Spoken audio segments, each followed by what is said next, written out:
Dropping out of school wasn't easy. Finding work felt impossible. Nobody wanted to hire a girl with no qualifications. I was tired of applying for jobs advertised in newspapers and on the internet without receiving any replies. One day I spotted an ad for a job that wasn't so tempting, but I really needed the money. The ad said they were looking for a live-in babysitter to take care of 3 young children. It said no qualifications necessary. They just required someone young, responsible, and pretty.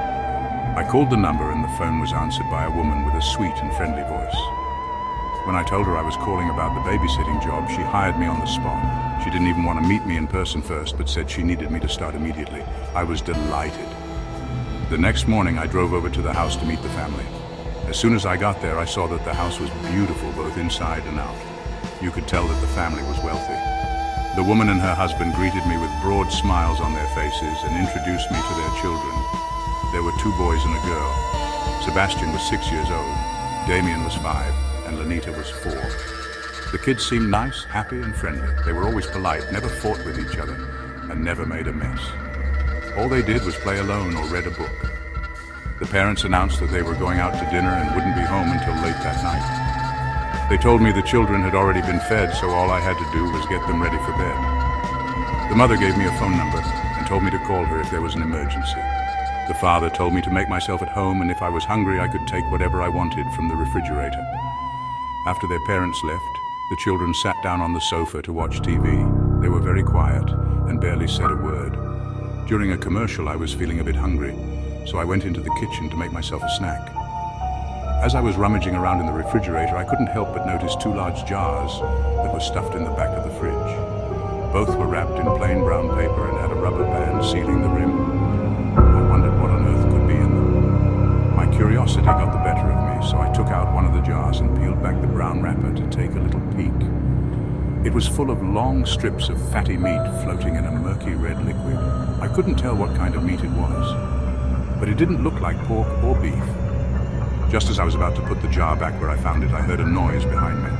It startled me so much I banged my head on the shelf above me.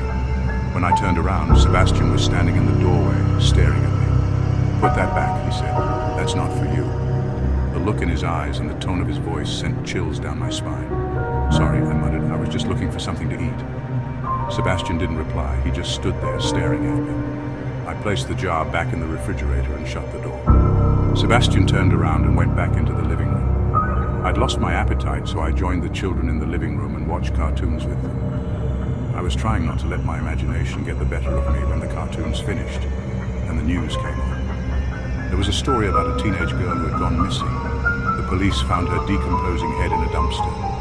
They said they had no idea what had happened to the rest of her. I was afraid the grisly news story would upset the children, so I changed the channel and told them it was time for bed. The kids didn't complain. They just walked up the stairs in single file and went to their bedroom. I put them in their pajamas and got them ready for bed.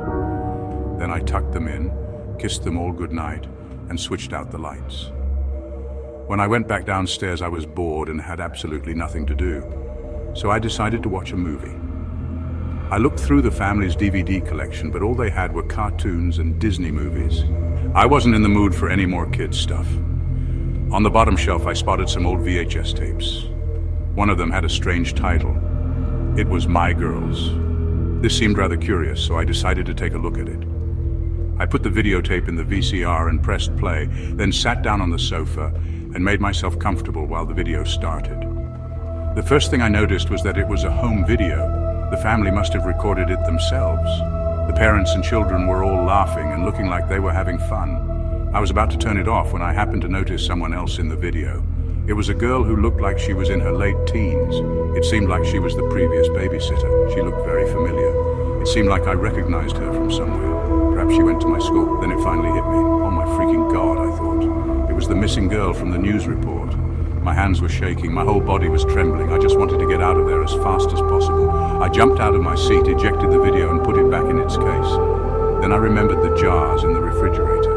I had to see what was in those jars. With a shudder, I went to the kitchen and opened the refrigerator. Maybe I'm just overreacting, I thought.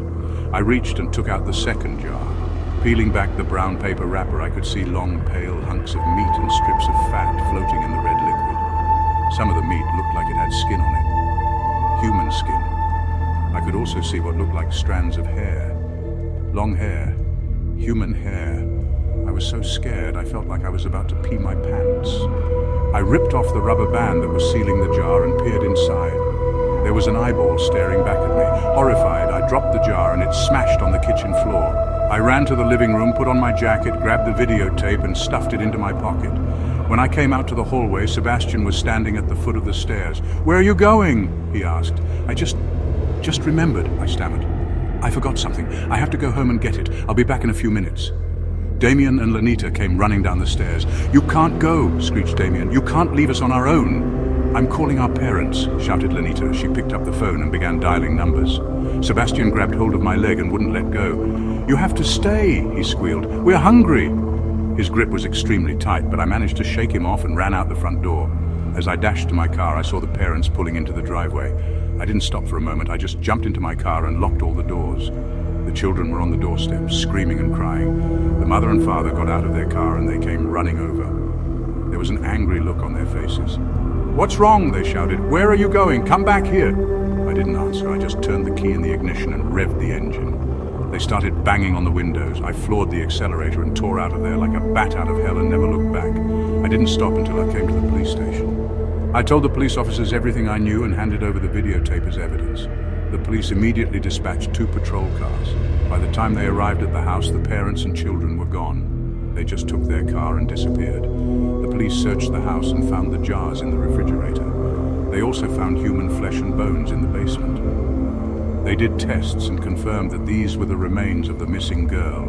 They never managed to track down the parents or the children. They're still out there somewhere, probably living under a different name, probably still on the hunt for new victims. If you want my advice, be careful who you are babysitting for. Don't forget to subscribe to Ghosty Seconds for upcoming spine-chilling stories.